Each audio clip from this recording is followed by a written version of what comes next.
صل على سيدنا ونبينا وشفينا وحبيبنا ومولانا محمد صلى الله عليه وعلى آله وأصحابه وبارك وسلم اللهم صل على سيدنا ونبينا ومولانا محمد صلى الله عليه وعلى آله وأصحابه وبارك وسلم الحمد لله মহান রব্বুল ইজ্জতের দরবারে অসংখ্য অগণিত শুকর ও সুজুদ যে আল্লাহ পাক আমাদেরকে পবিত্র জুমার দিনে সকল প্রকার দুনিয়াবি কাজ থেকে ফারেক করে জামে মসজিদে আসার এবং বসার তৌফিক দান করলেন। এই জন্য আমরা দিল থেকে কালিমাতুশ শুকুর আদায় করি আলহামদুলিল্লাহ।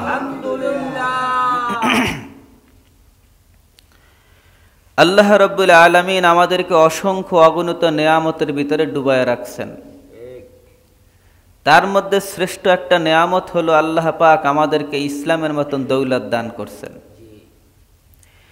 শ্রেষ্ঠ আর একটা নেয়ামত হলো আল্লাহ পাক আমাদেরকে এমন একজন নবী দান করছেন যিনি সমস্ত নবীদের নবী, যিনি ইমামুল মুরসালিন, সমস্ত নবীদের সর্দার, এমন একজন নবী আল্লাহ পাক আমাদেরকে দান করেছেন। রাসূল সাল্লাল্লাহু আলাইহি ওয়াসাল্লাম পৃথিবীর সর্বকালের সর্বশ্রেষ্ঠ মহামানব ছিলেন।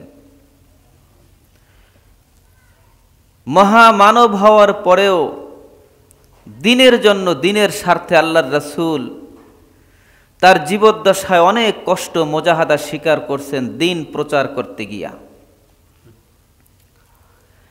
রাসূল সাল্লাল্লাহু আলাইহি ওয়াসাল্লাম তার জীবনে যত কষ্ট করেছেন তার মধ্যে একটা কষ্টের দিন ছিল উহুদের দিন। উহুদের দিনে আল্লাহর নবী উহুদের ময়দানে অনেক কষ্ট করেছেন, দান দান মোবারক শহীদ হয়েছে আল্লাহর রাসূলের। একদিন আম্মাজান হযরত আয়েশা রাদিয়াল্লাহু তাআলা আনহা আল্লাহর রাসূল সাল্লাল্লাহু আলাইহি ওয়াসাল্লামকে জিজ্ঞাসা করতেছেন। আন আয়েশা রাদিয়াল্লাহু তাআলা আনহা قال هل أتى عليك يوم كان أشد من يوم أحد আল্লাহর নবী আয়েশা আল্লাহর নবীকে জিজ্ঞাসা করলেন, হে আল্লাহর রাসূল, হাল আতা আলাইকা ইয়াউমুন কানা আশাদ্দা মিন ইয়াউমি উহুদ, আল্লাহর হাবিব আপনার জীবনে কি উহুদের চাইতেও কঠিন কোনো দিন ছিল নাকি? রাসূল, আপনি উহুদের যুদ্ধে কত কষ্ট করেছেন, আপনার দান দান মোবারক শহীদ হয়েছে। ও হাবিব, আপনার জীবনে উহুদের চাইতেও কষ্টের কোনো দিন ছিল নাকি? আম্মা জান আয়েশা জিজ্ঞাসা করতেছেন, ইয়া রাসূলুল্লাহ, আপনার গোটা জীবনের সবচাইতে কষ্টের দিন কি উহুদের দিন, না এর চাইতেও কোনো কষ্টের দিন ছিল? আল্লাহর রাসূল জবাব দেন, قال رسول الله صلى الله عليه وسلم, আল্লাহর নবী জবাব দিলেন, وكان أشد ما لقيت منهم يوم العقبة, আল্লাহর হাবিব জবাব দিলেন, আয়েশা আমার জীবনে উহুদের চাইতেও একটা কষ্টের দিন ছিল। আমার জীবনে উহুদের চাইতেও যে কষ্টের দিনটা ছিল সেই দিনটা হইল তায়েফের দিন। কোন দিন বলেন? তায়েফের দিন। আল্লাহর নবী বলতেছেন, আয়েশা আমার জীবনের তায়েফের দিনটা উহুদের দিনের চাইতেও কষ্টের দিন ছিল। আমি যখন দিনের দাওয়াত নিয়ে তায়েফের ময়দানে আমি গেলাম, আমি সেখানের নেতৃস্থানীয় লোকদেরকে ভদ্র মনে করে তাদের সাথে দিনের ব্যাপারে দাওয়াত দিলাম। তারা তো আমার দাওয়াত তো গ্রহণ করলই না, উপরন্তু তারা আমার সঙ্গে এমন দুর্ব্যবহার করল, আমাকে পাথর দিয়ে এমন ভাবে আঘাত করতে লাগলো, পাথরের আঘাতে আমার গোটা শরীর রক্তে রঞ্জিত হয়ে গেছে। ও আয়েশা, আমি রক্তে রঞ্জিত হইয়া ক্লান্ত শ্রান্ত অবস্থায় তায়েফের ময়দান থেকে ফিরে আসলাম। ক্লান্তির কারণে আমি পথ চলতে পারতেছিলাম না। ও আয়েশা, আমি চলতে চলতে কিছু দূর যাইয়া কর্নুস সালিম নামের একটা জায়গায় আমি বসে পড়লাম ক্লান্তির কারণে। আমি চলতে পারতেছিলাম না। কর্নুস সালিম এই নামের জায়গায় আমি বসলাম। যখন আমি বসলাম, আমার শরীর জখমে ক্ষতবিক্ষত ছিল, বড় যন্ত্রণা হইতেছিল।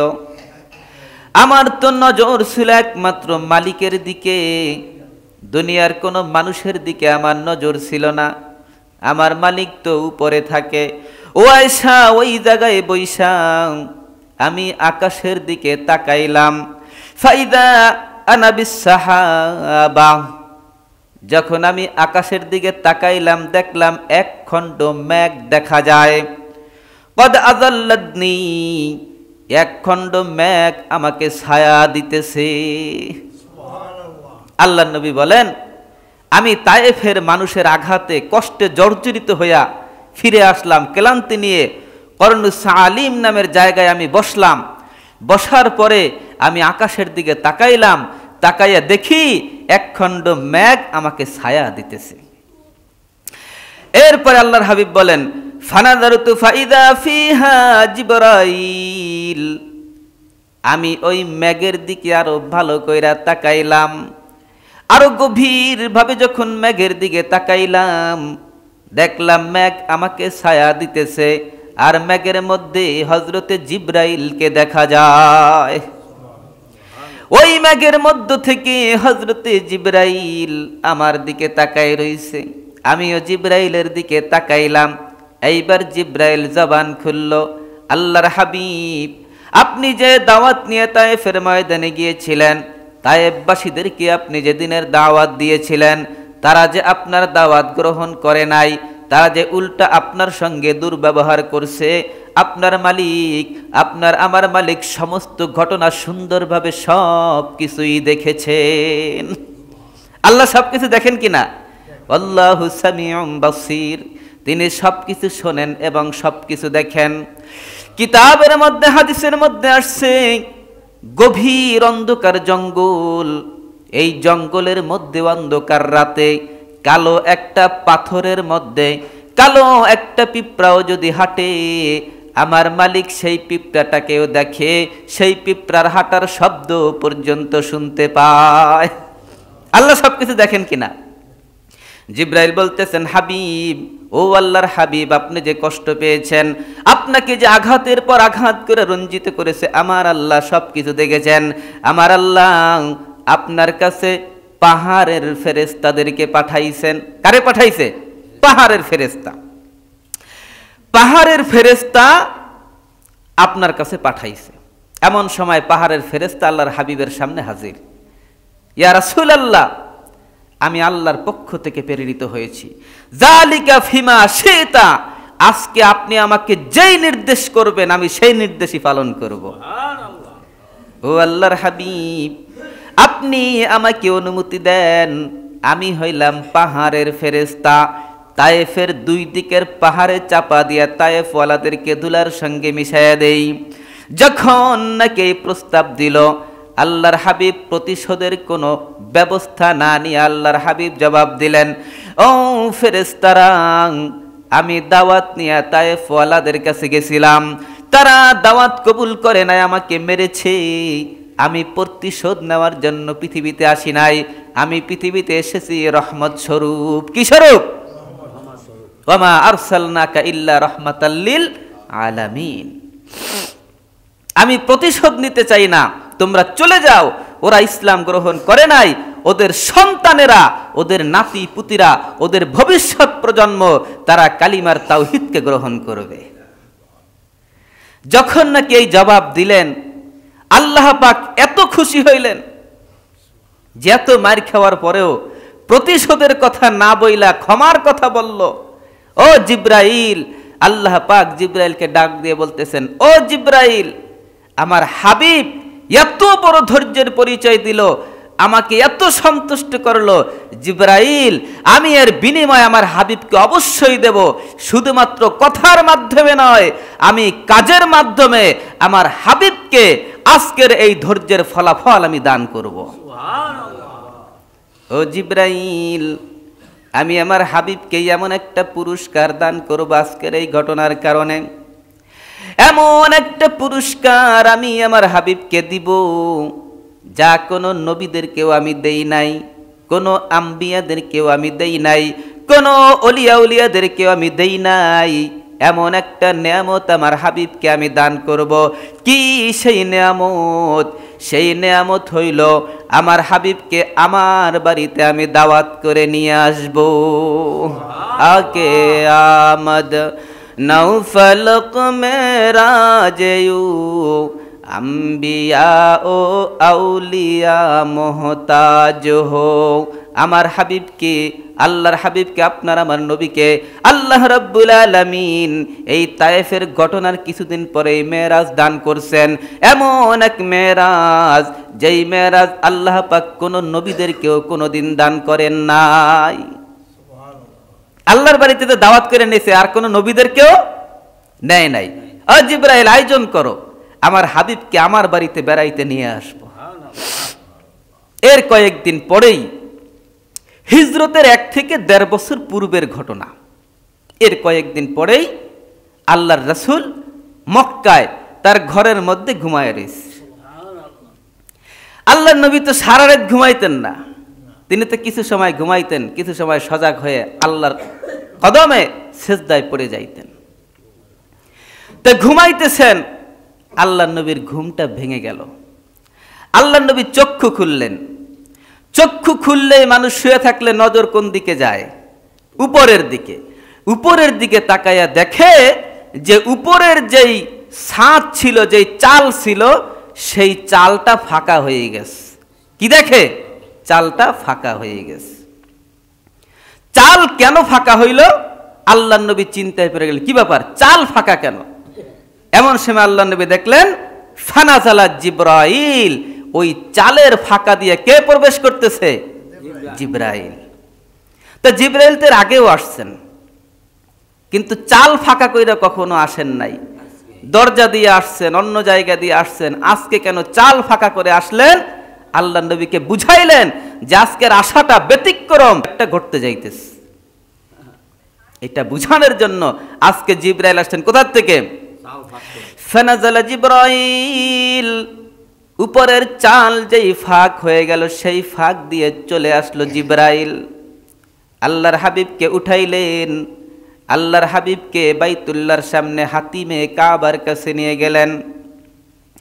ফাফারাদা সদরি, সেইখানে যাওয়ার পরে আল্লাহর রাসূলের সিনা মোবারক ফাড়িয়ে ফেললেন।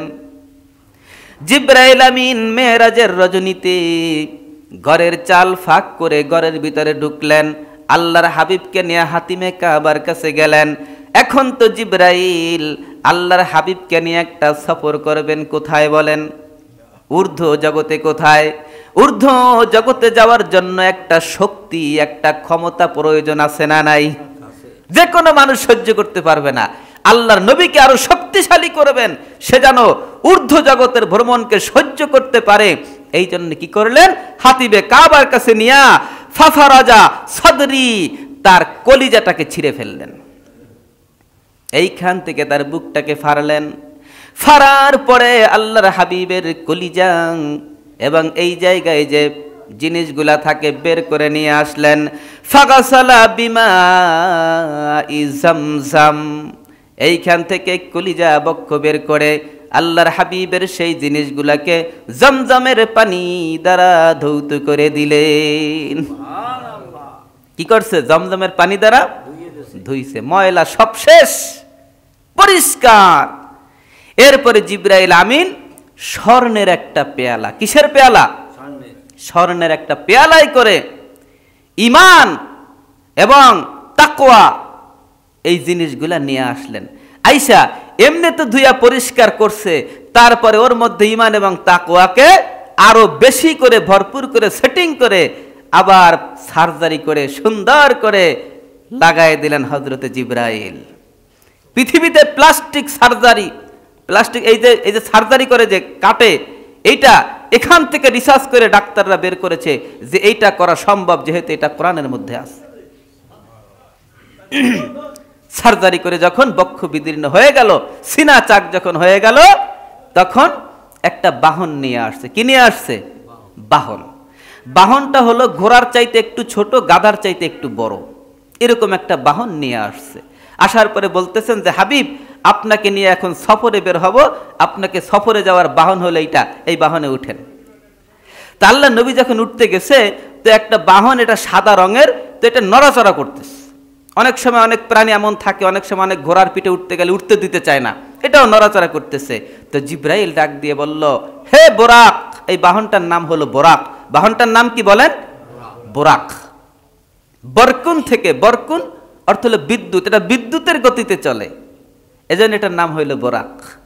যখন বোরাক উঠতে দিতে চাইতেছিল না, তো জিব্রাইল বলতেছে, হে বোরাক, তুমি কি জানো আজও পর্যন্ত তোমার পিঠে এই ব্যক্তির চাইতে দামি আর কেউ ওঠে নাই।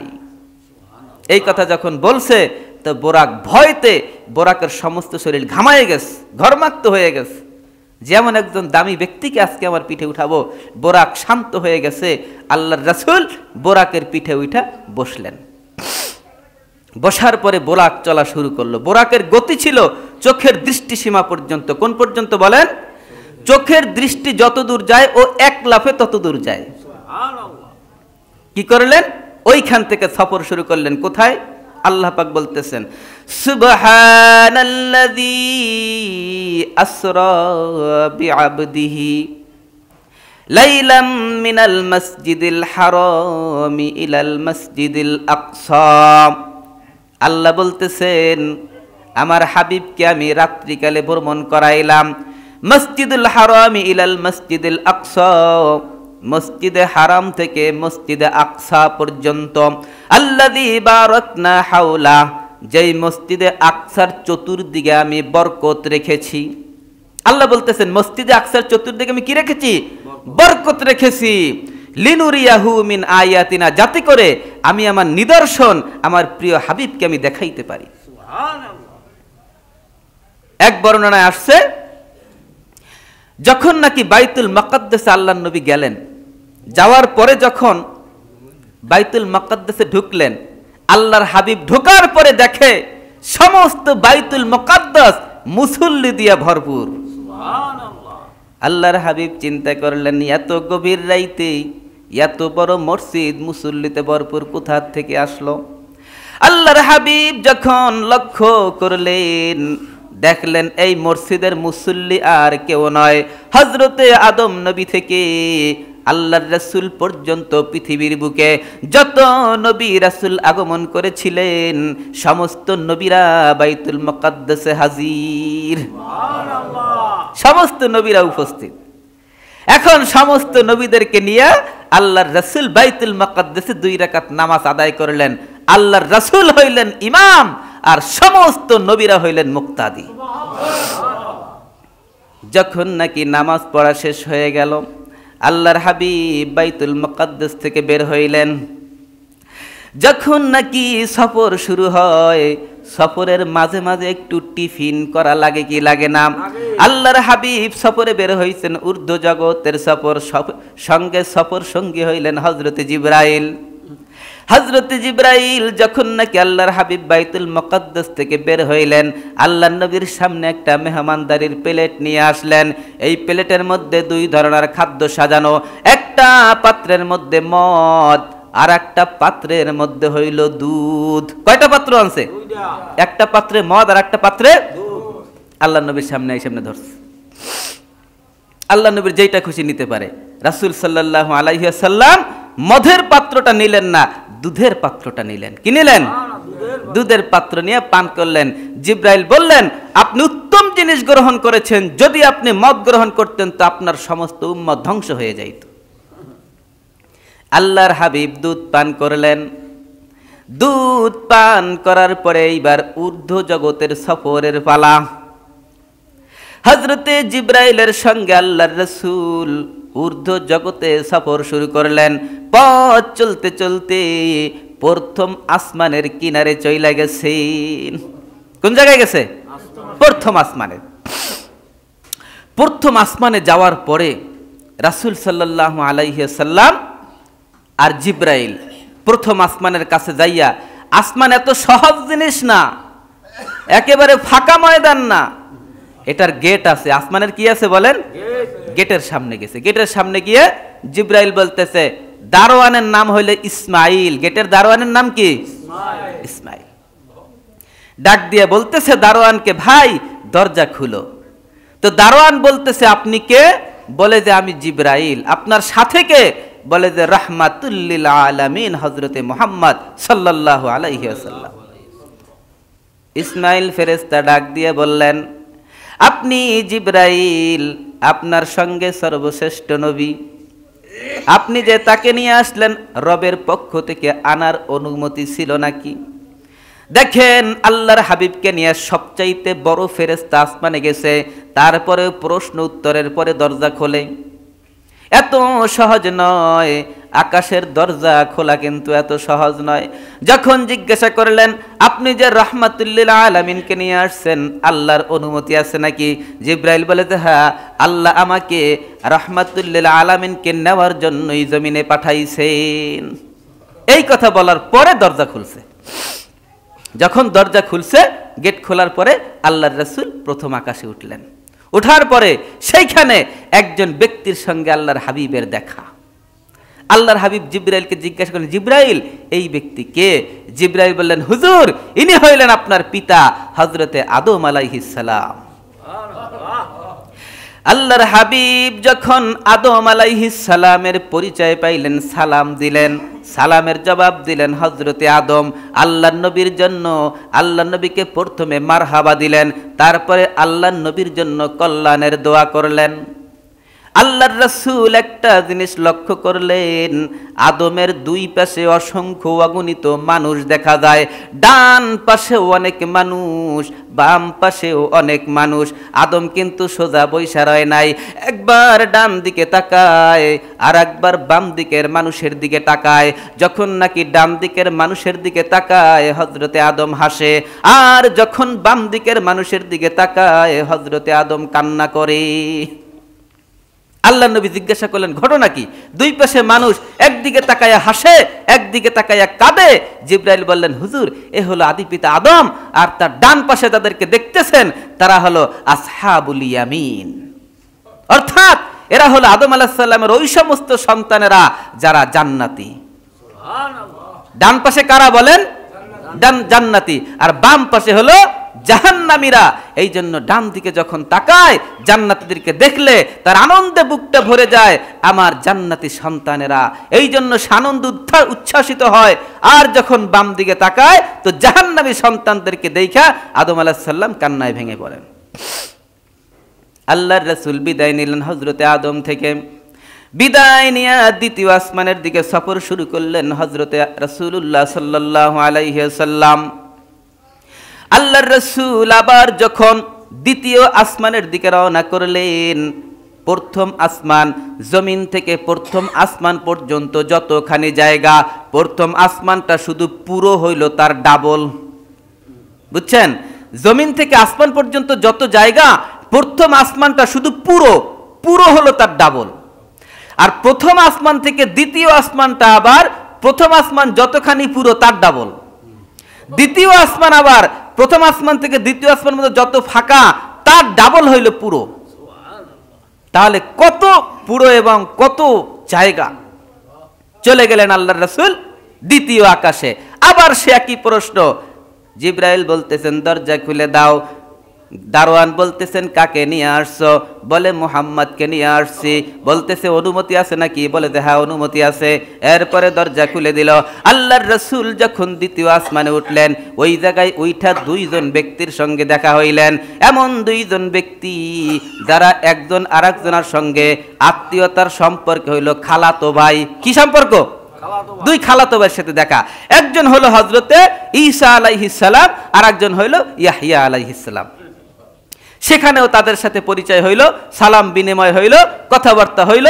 তারপরে বিদায় নিয়ে আল্লাহর রাসূল তৃতীয় আকাশের জন্য রওনা দিলেন।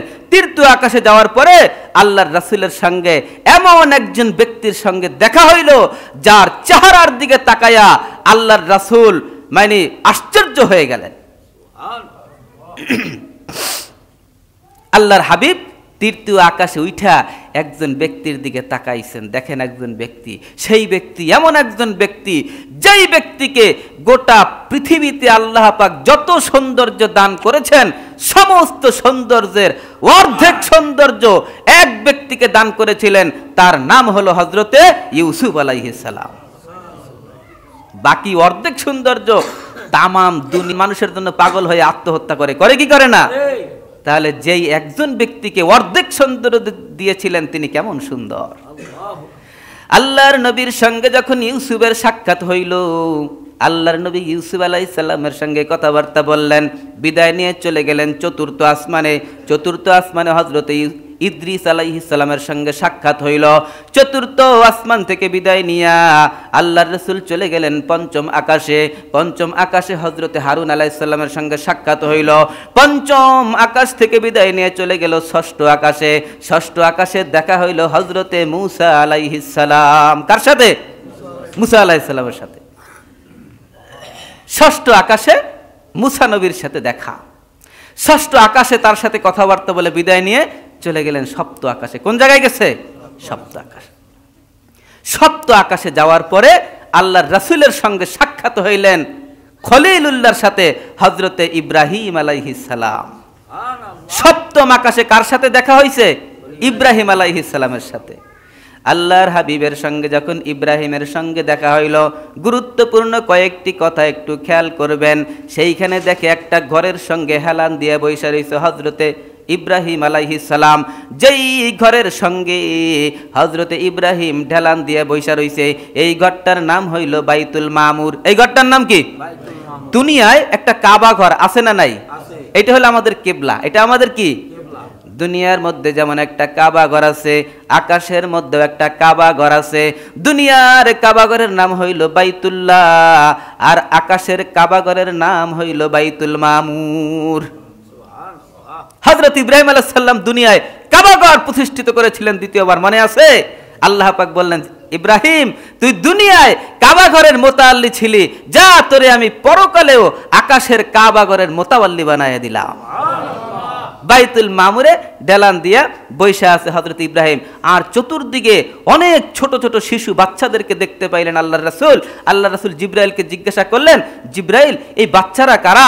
জিবরাইল বললেন, হুজুর এরা হলো ওই সমস্ত বাচ্চা যারা দুনিয়ায় কেবলমাত্র জন্ম নিয়েছিল, শিশু ছিল, বাচ্চা ছিল, পিতামাতা নিয়ত করেছিল বড় হইলে মাদ্রাসায় ভর্তি করাবো, আলেম বানাবো, দিনদার বানাবো, বানাইতে পারে নাই, ইন্তেকাল হয়ে গেছে। আল্লাহ পাক তাদেরকে ইব্রাহিমের খলিলের মাদ্রাসায় ভর্তি করিয়ে দিয়েছেন। চতুর্দিকে ছোট্ট ছোট্ট নাবালিগ মাসুম বাচ্চারা। আল্লাহর রাসূল এই বাইতুল মামুর সম্পর্কে আরো ধারণা নিলেন। এইটাই এমন একটা কাবাঘর, আসমানের কাবাঘর। এই কাবাঘরের মধ্যে প্রত্যেক দিন ৭০,০০০ ফেরেশতারা তাওয়াফ করে। কত হাজার? হাদিসের মধ্যে আসছে প্রতিদিন ৭০,০০০ ফেরেশতারা বাইতুল মামুরকে তাওয়াফ করে। একদিন যারা তাওয়াফ করেছে, কিয়ামত পর্যন্ত দ্বিতীয়বার আসার সুযোগ তাদের আর হবে না। বলেন তো ফেরেশতা তাহলে কত? এক একদিন ৭০,০০০ ফেরেশতা। পৃথিবীর শুরু থেকে এই পর্যন্ত যত দিন চলতেছে, প্রতিদিন কত হাজার যাইতেছে? যারা একবার গেছে তারা দ্বিতীয়বার আর আসবে না। আল্লাহর রাসূলের সঙ্গে এবার ইব্রাহিমে খলিলের সঙ্গে কিছু কথাবার্তা শুরু হইলেন। গুরুত্বপূর্ণ পয়েন্ট খেয়াল করবেন। ইব্রাহিম নবী আল্লাহর হাবিবকে বললেন, হাবিব, হে আল্লাহর হাবিব। যখন পরিচয় হইল, কথাবার্তা হইল, এইবার অতিরিক্ত কিছু কথাবার্তা চলতেছে। ইব্রাহিমে খলিল বলতেছেন, হাবিব আপনাকে আমি একটা কথা বলি। আল্লাহর রাসূল বললেন, বলেন। ইব্রাহিম খলিল বললেন, হুজুর আপনি যখন জমিনে যাবেন, ও হুজুর আমার পক্ষ থেকে আপনার উম্মতকে আপনি সালাম পৌঁছায়া দিবেন। হযরত ইব্রাহিম আমাদেরকে আল্লাহর রাসূলের উম্মতকে কি দিয়েছেন বলেন? সালাম দিয়েছেন। কত বড় ভাগ্যবান উম্মত আমরা। তাহলে কি করলেন? সালাম দিলেন। এরপরে ইব্রাহিম খলিল আরো কিছু কথা বলতেছেন। ইব্রাহিমে খলিল বলতেছেন, ইয়া রাসূলুল্লাহ, আপনাকে আমি কয়টা কথা বলি। আল্লাহর রাসূল বললেন, বলেন। ইব্রাহিমে খলিল বলতেছেন, রাসূল, আপনি আপনার উম্মতকে জানায়া দিয়েন, জান্নাতের জমিন বড় সুগন্ধিময় জমিন। জান্নাতের জমিন কি? জান্নাতের জমিন অর্থাৎ মাটি থেকে সবসময় কি আসে? সুগন্ধ আসে। ও আল্লাহর রাসূল, জান্নাতের মাটিগুলা সুগন্ধময় মাটি। আর জান্নাতের যে নহর দেখতেছেন, এই জান্নাতের পানি বড় সুমিষ্ট পানি। এই কথা কে বলছে বলেন? ইব্রাহিমে খলিল আল্লাহ নবীকে বলতেছেন। আল্লাহ নবী তো আগে যায় জান্নাত দেখে নাই, দেখছে? বলতেছে, রাসূল, আপনার উম্মতকে জানাই দিয়েন যে এই যে জান্নাত আপনি দেখবেন এখন, এই জান্নাতের মাটি বড় সুগন্ধিময় আর পানি বড় সুমিষ্ট পানি। ও আল্লাহর রাসূল, তবে এই জান্নাতের যে মাঠ আছে, জান্নাতের যে ময়দান আছে, এই জান্নাতের ময়দান কিন্তু একেবারে ফাঁকা। জান্নাতের ময়দান কি? ফাঁকা। ইব্রাহিমে খলিল বলতেছেন, আল্লাহর রাসূল, জান্নাতের মাটি বড় সুগন্ধময়, জান্নাতের পানি বড় সুমিষ্ট, আর জান্নাতের ময়দানটা কিন্তু ফাঁকা। তবে এই ফাঁকা ময়দানে আপনার উম্মত যেন বেশি বেশি গাছ লাগায়। গাছ লাগানোর মাধ্যম হইল 4টা। গাছ লাগানোর মাধ্যম কয়টা? ইব্রাহিমে খলিল আল্লাহর হাবিবকে জানায় দিলেন, রাসূলুল্লাহ, এই জান্নাতের ফাঁকা ময়দানে গাছ লাগানোর মাধ্যম চারা হইল 4টা। কয়টা? আজকে থেকে মনে রাখবেন, 4টা চারার মাধ্যমে জান্নাতের ফাঁকা ময়দানে গাছ লাগে। চারার নাম কয়টা বলেন? 1 নম্বরে একটা একটা করে 4টা বলতেছে, খেয়াল করবেন, আমল করার চেষ্টা করবেন। ইব্রাহিমে খলিল বলতেছেন, জান্নাতের ফাঁকা ময়দানে গাছ তৈরি হয় 4টা বাক্যের দ্বারা। কয়টা বাক্যের দ্বারা? 1 নম্বরে সুবহানাল্লাহ। 1 নম্বরে কিসের দ্বারা? সুবহানাল্লাহ, আলহামদুলিল্লাহ, লা ইলাহা ইল্লাল্লাহ, আল্লাহু আকবার। কোন মানুষ জমিনে বসে একবার যদি সুবহানাল্লাহ বলে, জান্নাতের ফাঁকা ময়দানে সঙ্গে সঙ্গে একটা গাছ তার জন্য তৈরি হয়ে যায়। তাহলে জান্নাতের ফাঁকা ময়দানে গাছ তৈরি করার বাক্য কয়টা? সুবহানাল্লাহ, আলহামদুলিল্লাহ, লা ইলাহা ইল্লাল্লাহ, আল্লাহু আকবার। আল্লাহ পাক আমাদেরকে বেশি বেশি এই তাসবিহ পড়ে জান্নাতের ফাঁকা ময়দানে গাছ লাগানোর তৌফিক দান করেন, সকলে বলে আমিন। এইটা হলো মেরাজের ঘটনা। এরপরে আরো আছে। আল্লাহর রাসূল আল্লাহর কাছে গেছেন, দেখা সাক্ষাৎ হয়েছে, সিদরাতুল মুনতাহা পর্যন্ত গেছেন, সেখানে আল্লাহর সঙ্গে কথাবার্তা সবকিছু হয়েছে। ফিরে আসছে, পথিমধ্যে মুসা নবীর সঙ্গে দেখা। মুসা নবী জিজ্ঞাসা করছেন, ইয়া রাসূলুল্লাহ, আল্লাহ আপনার দেশে কি? আল্লাহ আপনাকে দেখে আল্লাহ নবী কিছু একটা হাদিয়া নিয়ে আসছে, খুব খুশি। বলে, হ্যাঁ, আল্লাহ আমাকে বড় একটা হাদিয়া দিয়েছেন। কি দিয়েছেন? বলে, 50 ওয়াক্ত নামাজ দিয়েছেন। কি দিয়েছেন? 50 ওয়াক্ত নামাজ।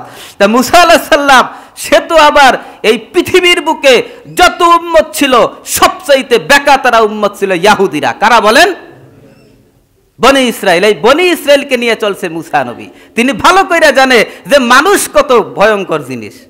মুসা নবী কয়, হুজুর, 50 ওয়াক্ত নামাজ মানুষ পড়বে না, আমি ভালো করে জানি, পারবে না, যে কমাই নিয়ে আসেন। এই মুসা নবী যখন পরামর্শ দিলেন, আল্লাহ নবী আল্লাহর কাছে আবার গেছেন, আল্লাহ 5 ওয়াক্ত কমাইছে। কয় ওয়াক্ত? 50 থেকে 5 গেলে থাকে কত? আবার ফিরে আসছেন, মুসা নবী আবার পাঠাইছেন, আবার গেছেন, আবার আসছেন, আসা যাওয়া চলতেছে, আসা যাওয়া চলতেছে, চলতে চলতে আর প্রত্যেকবার 5 ওয়াক্ত কমাইতে কমাইতে 45 ওয়াক্ত কমায়া বাকি রইছে 5। বাকি রইছে কত? মুসা নবীকে আবার জানেও পড়বে না। এই মুসা নবীর সেই কথাটা খাড়ে কি খাড়ে না? সবাই পড়ে 5 ওয়াক্ত নামাজ, কয় আবার যান, এও পড়বে না। কয় না না, শরম লাগে, এরপরে কেমনে যায়? এরপরে আর যায় নাই, ফিরে আসছে। আল্লাহ পাক ডাক দিয়ে বলছেন, হাবিব, আমি 1-এ 10, আমি 50 থেকে 5 কমায় দিলাম। আপনার যে উম্মত 5 ওয়াক্ত নামাজ ইহতিমামের সাথে আদায় করবে, আমি রব্বুল আলামিন তাকে 50 ওয়াক্ত নামাজের সওয়াব দান করব। এই নেয়ামত আমাদের জন্য নিয়ে আসছে। এই এখন কিন্তু সবে মেরাজ চলে। এই মেরাজে, সবে মেরাজে মানে রজব মাস চলে। এই রজব মাসে আল্লাহর রাসূলের মেরাজ সংগঠিত হয়েছিল। আল্লাহ পাক আমাদের সকলকে আল্লাহর হাবিব আল্লাহর পক্ষ থেকে যে নেয়ামত নিয়ে আসছেন, আমল করার তৌফিক দান করেন, সকলে বলে আমিন। আখির দাওয়ানা আলহামদুলিল্লাহি রাব্বিল আলামিন।